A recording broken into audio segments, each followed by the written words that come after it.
So another website is called SecurityHeaders.com. This is another website that we can use, and it's a tool that pretty much allows us to check if a site has its security headers set up correctly, to prevent attacks.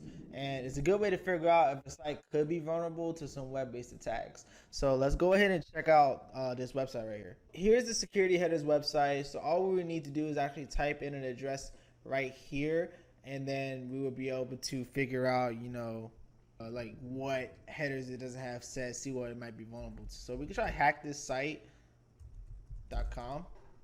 and see what comes up for that. So let's see, hackthisite.com. It has an F apparently. So we can scan it again over HTTPS. It might potentially get another result. But as you can see, when something has like an F, it's looking for these different headers to see if they're set or not. And these headers not being set could be potential issues. Like, for example, right here, content security policies, an effective measure to protect your site from cross-site scripting attacks. By whitelisting sources of approved content, you can prevent the browser from loading malicious assets. So cross-site scripting is something that we're going to learn about. And if applications or sites don't have the proper header set, it could be susceptible to it. So this is a good site. Like maybe if you're building your own website, you want to make sure that it's secure. You can go ahead and try to scan it with this site and see what's going on. So we can try over HTTPS.